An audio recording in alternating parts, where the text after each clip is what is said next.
انہوں نے فرمایا کہ دنیا نے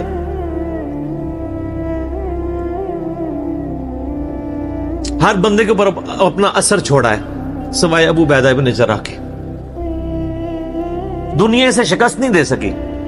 دنیا سے مراد دنیا کی محبت. ہر بندے نے اپنا حصہ لے لیا. اس لیے آپ کو پتا ہے نا کہ حضرت عمر اپنے دور خلافت میں ابو عبیدہ ابن جراح کو بار بار خط لکھتے رہے کہ آپ ادھر آ جائیں، کیونکہ حضرت عمر چاہتے تھے کہ میں اپنے بعد ان کو خلیفہ نامزد کروں.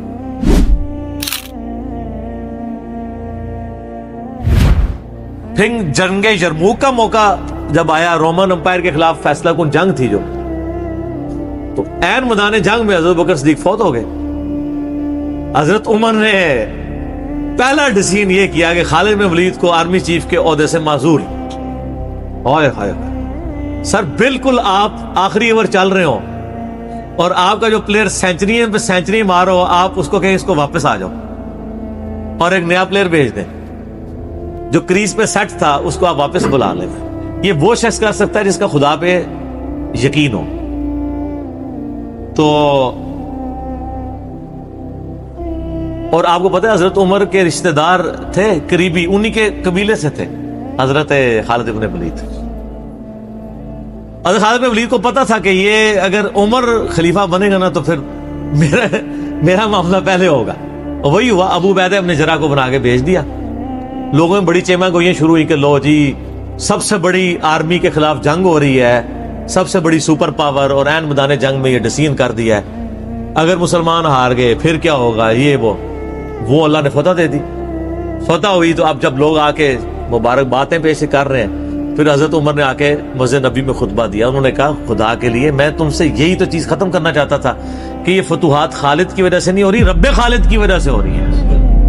کل کو خالد نہیں رہے گا تو تم کیا سمجھو گے کہ اسلام ختم ہو جائے گا؟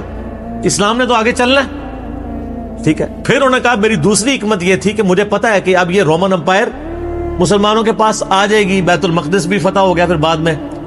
تو خالد ابن ولید جو ہے یہ جنگ کی فیلڈ کا ماسٹر ہے، اور جب کوئی علاقہ فتح ہو جاتا ہے پھر کسی جنگجو کی وہاں گورنر لگانے کی ضرورت نہیں ہوتی، بلکہ کسی ایسے شخص کو گورنر لگانے کی ضرورت ہوتی ہے جو ہیومن انسٹنکٹ سے واقف ہو، جس کو ہیومن مینجمنٹ آتی ہو. تو خالد تو ہمیشہ تلوار کے ساتھ ہی کھیلا ہے، اس کو ہیومن مینجمنٹ نہیں آتی. تو میں نے اس شخص کا انتخاب کیا ہے جس کو سب سے زیادہ رسول اللہ صلی اللہ علیہ وسلم کی صحبت کا شرف حاصل ہے. اور بخاری مسلم میں حدیث ہے کہ نبی علیہ السلام نے فرمایا کہ ہر نبی کے ساتھ ایک امین ہوتا ہے، اور میرا امین جو ہے وہ ابو عبیدہ ابن جراح ہے.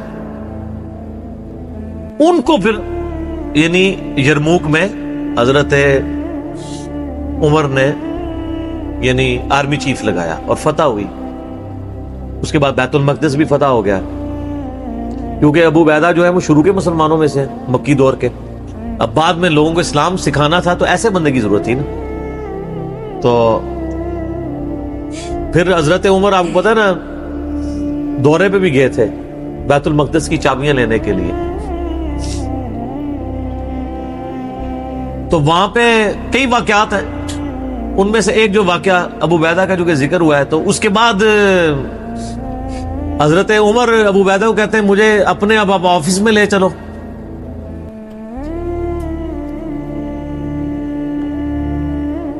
دنیا کی سب سے بڑی سپر پاور فتح کی ہو جس بندے نے، آپ سمجھیں کہ ایک بندے نے امریکہ فتح کیا ہے، کسی جنرل نے، واشنگٹن ڈی سی میں اس کا آفس تو ہونا چاہیے.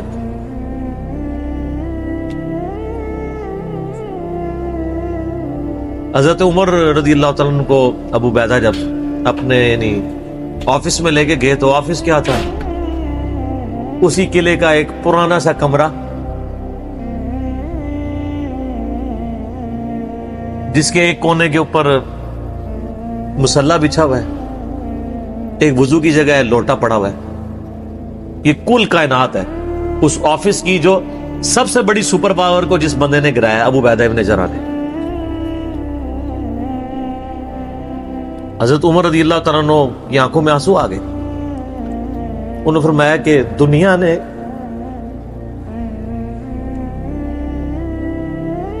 ہر بندے کے اوپر اپنا اثر چھوڑا ہے سوائے ابو عبیدہ ابن جراح کے.